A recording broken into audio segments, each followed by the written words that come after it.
Welcome to Creekside Chats with successful multifamily real estate investors. Dr. Allen chats with successful investors exploring their journey from setback to triumph. Through this window, we glimpse the truths that inspire our guests to invest abundantly and flourish in all areas of life. And now your host, Dr. Allen. Welcome to Creekside Chats with successful multifamily real estate investors. I'm your host, Dr. Allen. Today's guest has been a debt and equity investor in real estate since 2000. He started his career and had spent nearly 15 years in the information technology field, managing risk, business intelligence, and quality of complex systems, software, and processes. While building a successful career in IT, he has always been investing in real estate because of its predictability of outcome and well-understood risks. He is the author of How to Choose a Smart Real Estate Investment Fund. He also hosts the podcast Big Mike Fund. Welcome to the show, Mike Zlotnik. So welcome to the show, Mike. Pleased to have you here with us today. Let's take some time here to get to know the man behind the successful investor here. So I like to start with going back to your childhood, because I think to get to know the real person, we need to know the child within. So if you can bring to mind a memorable experience from your childhood that as you look back on that, you think of it as a formative experience. And your childhood could be anything from 1-year-old to 50-year-old. So what was a real formative experience in your life? Well, that's I was not prepared for these type of questions, but I played chess a lot as a child. My father was also a chess master, so I grew up in the former Republic of the former Soviet Union, Moldova. I don't know if you've heard of it. Mm-hmm. I played chess. My father was a chess champion of the capital. I think he was 5-time champion. So a lot of my memories are associated with chess, and I played on many teams. And I'm trying to think back to the childhood days. It's been a while. But it was sort of a weirdest experience when I played. My father would come and watch, and I felt always a little strange because he was both my father and a coach, and that was difficult to have father as a coach to some degree, if you know what I mean. Right, yeah. Probably true in every sport.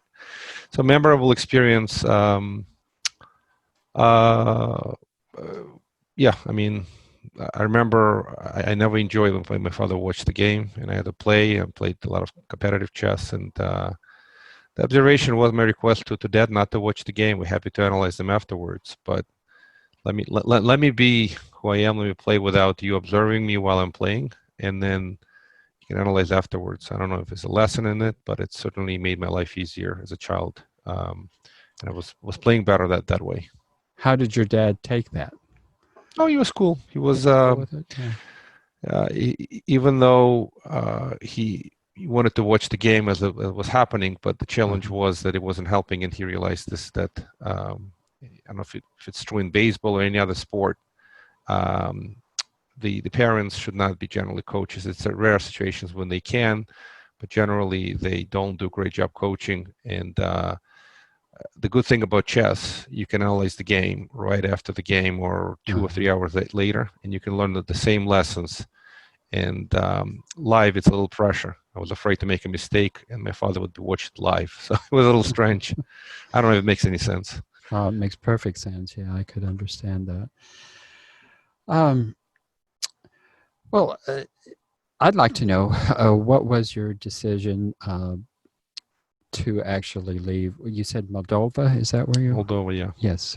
What was the decision to leave Moldova and come to the USA? Well, the decision was fairly easy, and both painful and easy. So my father passed away in Moldova a year before we left, and my mother said we got to get out. We felt that he was mistreated in the hospital. So I'm a Jew. My father is a Jew, and in the former Soviet Union there was a lot of discrimination against Jews. I mean, it's one of these issues where it's both political, not necessarily, but there was a street level discrimination and a state level discrimination. So it's a little bit of if you compare to what's going on here in the United States. There's some level of racial challenges now in the United States, and minorities feel that there is unfair treatment. In the former Soviet Union, it was a lot worse. If you're a Jew, they can deny you a job. They can literally tell you in your face that you're a Jew, that's why you're not getting a job. And so my father was killed in the hospital with some experimental drugs. We don't even know what happened. So we felt that it was just terrible. It was mistreatment because it was a Jew. And again, the Jew here is not exactly the way it is here. Here it's a religion. Over there it was a nationality. It was written on your passport. You actually couldn't go anywhere without a passport. So you give a passport, they look at it, hey, you're a Jew, hey, you're a second tier citizen, in a matter of speaking. So this is many years ago, but that was the and when he passed away, and they couldn't tell us exactly why he passed away in the hospital, and we believe they used some experimental drugs to kill him off. Who knows? I mean, we don't know. Mother said we're getting out of this crazy country, and we got out. So we went through immigration in '89. Originally, we left to go to Israel, and then we changed to go to the United States while in Rome. Applied for political refugee status in the U.S. consulate in Rome. We were granted, given the situation, and so we entered the United States in '89 as political refugee from the former Soviet Union. So that's the decision tree. And you can't compare with all the challenges the United States has. You can't compare it to the life in the former Soviet Union or Russia now. It's a very different system. It's a one-party system. It's a very rigid. The democracy we see here, it's not a perfect democracy, but it beats the heck out of regime that they had then, the communist year regime versus even today's kind of Russian, the Putin's regime. It's a regime. It's a dictatorship, a form of dictatorship. So there is no democracy of any kind. Yeah. I hope it makes sense. A little different. It's yeah, interesting. Yeah, people's backgrounds are always interesting, and the decisions that go into to life, particularly big changes like immigrating from your home country to a new country. Well, I'll add this one quick point. I mean, that's why half the world wants to come to the United States. The U.S. democracy, however imperfect, it is still a much better system than many other countries where both economic, educational, political freedoms just don't exist the same way they exist here. So this country has plenty of challenges, but in comparison, everybody in the world, or not everybody, but a lot of people would like to move here because this is still a land of opportunity, not a perfect world, but better than many other places. Let me put it this way. Yeah. So how many years ago was that? 89. I mean, 89? It's been 31 years. Well, not quite 31, 30 years. 30 years, yeah. Well, so you said you came with your mother. Were you married at the time, or? No, I married here. Married here. My mother's still hanging in there. Love my mother. She's 90. She's turning 90, and so she lives upstate New York. I mean, I'm in Brooklyn, New York, but I married here. Met my wife here at a wedding, but she's also from like not exactly the old country. I would call about Italy the old country, but we're from a different part of the former Soviet Union, from Ukraine. Actually, not far from Moldova. It's kind of a town in Ukraine. Oh, okay. What were as you made that leap from Moldova to the U.S., what were some of the major challenges that you faced in making that transition? Well, I mean, this was a long time ago. I was 18 years of age, so the challenges don't look like challenges. Language, obviously, as you could hear, a little bit of accent still left over. Having immigrated at 18, I didn't get rid of the accent completely. The language was a little bit of a barrier initially, but it's not difficult to overcome it. I kind of used the deep dive approach. I went to school here in Binghamton, New York. I'm not sure if you know, it's a SUNY school, State University of New York at Binghamton.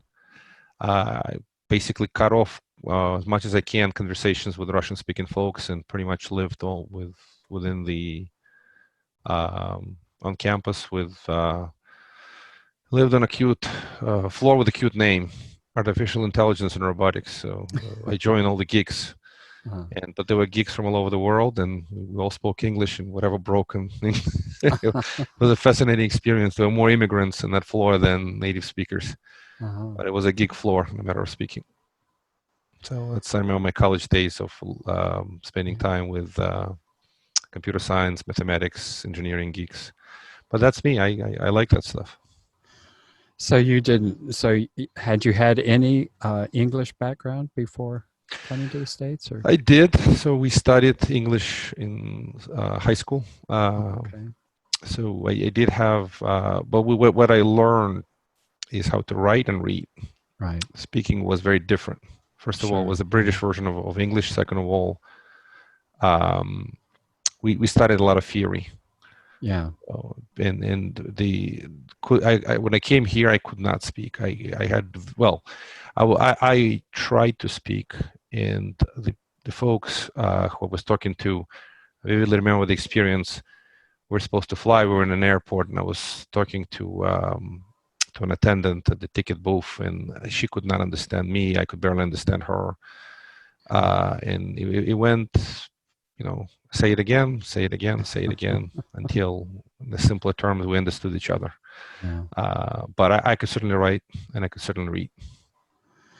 Well, at least you did have that. But yeah, but so you enrolled in school, enrolled in college just about as soon as you got off the plane here, and you couldn't speak the language, and so probably you're having difficulty understanding the language. So how did you get by in your classes with that enormous language barrier? So just a little bit of a comment on this. So I came over, my mother and I moved to Rochester, New York, and it was the middle of the year, and I actually, instead of going straight to college, while I was in between, I started to go to high school, even though I finished high school back in the Moldova. So I was put in one of the more difficult schools in Rochester. So it was a weird experience for me, because it was a sort of a technical school, Edison Tech, but it was helpful to learn the language. So I spent about 6 months before I went to college in a high school, just learning English, and it was interesting. And then when I went to college, the first year roommate was funny. I call him the black kid from Brooklyn. I mean, this is non-discriminatory at all. Okay, so the Russian guy goes to school, being into New York first year, and my roommate was a very nice guy, Will Peak, but he was a kid from Brooklyn. And he spoke with a little bit of the boys from the hood slang, let me put it this way. It was very, very interesting for me to learn, and for a while I couldn't understand him, but that deep dive living with the black kid again was this weird Russian, and we bonded. We were good roommates for a year, and it was pretty interesting. He taught me everything about understanding football and baseball and everything about the sports, and before I knew, I understood a lot of American culture. Well, cool. Yeah. So I don't know if it helps, but the language came through just interaction and classes. Listen, I mean, I don't know if if you're 18, 19, 20, language comes fast. I mean, no matter what you call it, it just comes. Well, for some people, it would be a challenge for me.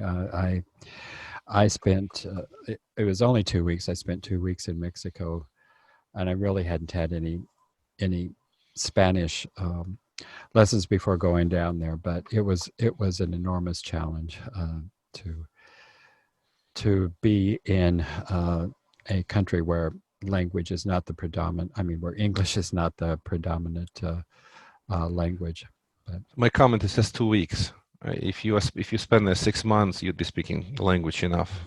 So that was my experience. Before I went to college, I spent 6 months in high school, and then going to college. It's 6 months is enough to get the basics. It's the rest is just comes over time. You start taking classes, and it's a little bit easier when you take technical classes because the language of math is language of math. Right. You don't need as much of. So a lot of the classes I start taking were computer science, math, and finance, and as long as you can do the technical part of the class, you'll do well, even if your English is not ideal. So. Well, fascinating, and what a journey that certainly has been.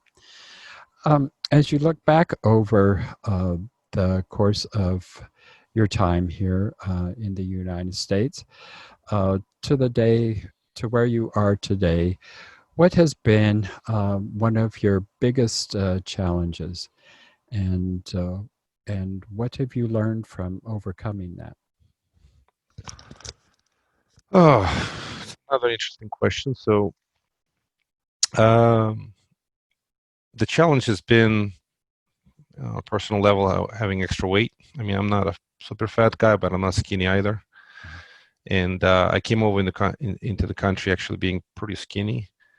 And after college, I gained a lot of weight. Just kind of, I don't know how it's best explain it. Just food. It has a lot of calories, and it's been many years. I've been struggling getting the weight down. So it's a lot of people have the challenge. The food is just too good, and it's not easy to.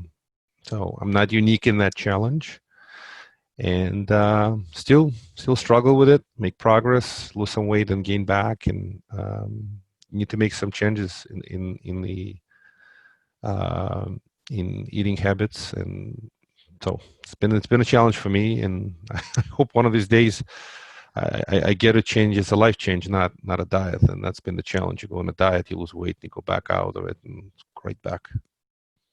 Yeah, I've had the same challenge all life. So yeah, I can relate to that. So that's been the biggest challenge. Other than that, I certainly, like what I do, and that's a success to everyone. I mean, we've heard of the the intersection of three circles. I'm sorry, in the triangle circles. It's something something you like. It's something that makes you money, and I've been doing that in real estate, and that's been my journey. So you almost don't think about your successes because it just comes naturally. But you do think about the challenges because you learn a lot more from challenges. So hard to say. I've tried everything, and I've concluded. I've made some conclusions. That's maybe my most recent thing is to go to sleep earlier. Maybe that'll help. Although it's hard because you don't eat, if you go to sleep early. But that's been the challenge, eating late at night. So I don't know how exciting it is. A lot of people struggle with that snacks, but yes, for sure. Well, you started out in the computer sciences and math field. A lot of people in the real estate industry seem to begin there. What was it that led you to transition? I mean, you may still be in the tech industry, but what was it that led you into real estate investing? So the transition took place in 2009. I went full-time into real estate.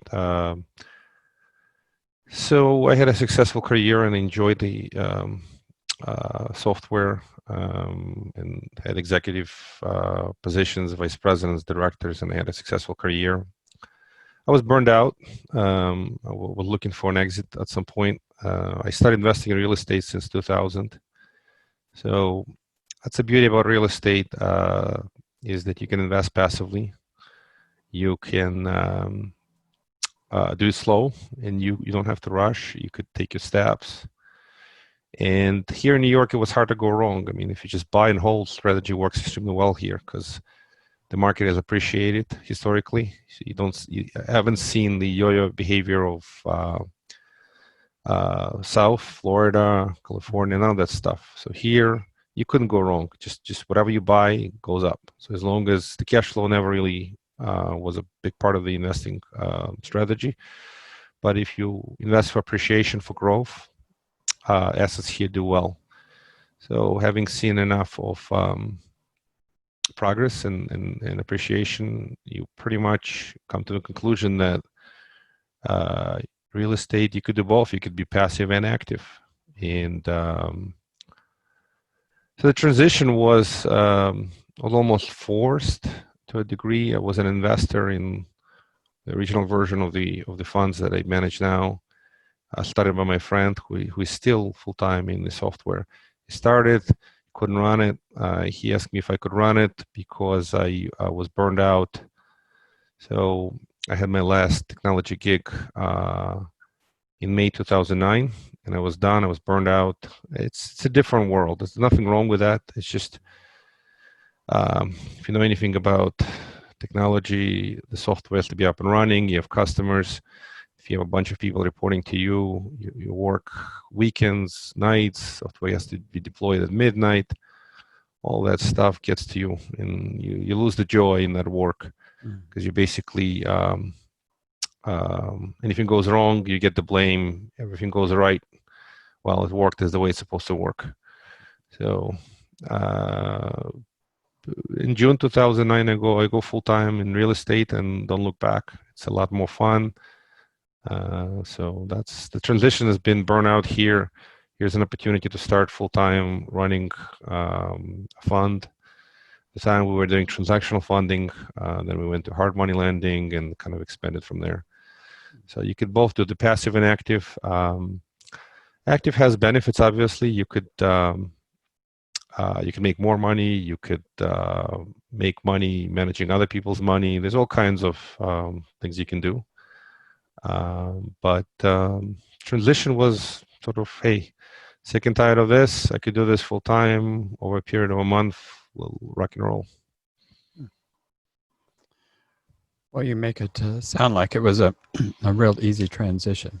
I'm sure there was challenges there, though. Yeah, there were challenges. The primary challenge is you have a nice full-time, great paying job with all kinds of benefits and nice 401ks and all that stuff.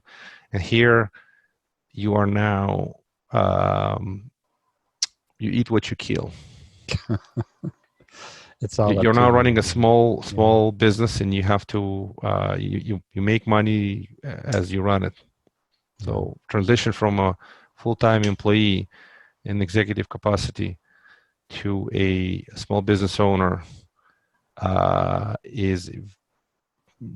it's not easy. It's psychologically not easy, and you start making a whole lot less money, but you are your own boss. You don't have people tell you, hey, listen, you got to work 11 o'clock at night because we're deploying the software and people need to have it up and running 6 o'clock in the morning next day.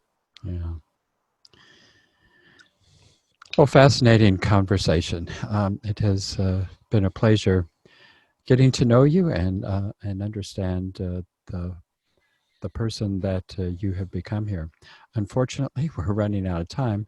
A whole lot of things that I would love to explore with you, but we're coming to the end of our time here. So, Mike, if you could please share with our viewers and listeners how it is that they can get in touch with you. BigMikeFund.com. And as I was joking, Big Mike didn't come from the blue. I do go to a number of masterminds and people. I'm known as the Big Mike. So I do have the website, BigMikeFund.com. And if you misspell it and you just type BigMikeFund.com, I promise it's not a kinky site. Okay. Well, thank you so much, Mike, for taking the time to be on the program, and I've enjoyed our conversation. Likewise. I hope we can have future conversations and delve into some of these areas we weren't able to get to today. So, sounds good. Thank you, and best of wishes to your audience, and best of wishes to you. Thank you, Mike.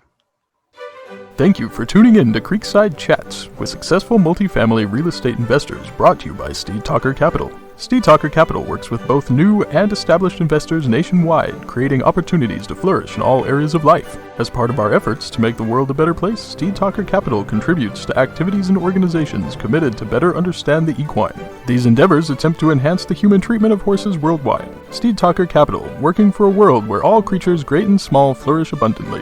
For resources to enhance your well-being through multifamily real estate investment, connect with us online at capital.steedtalker.com.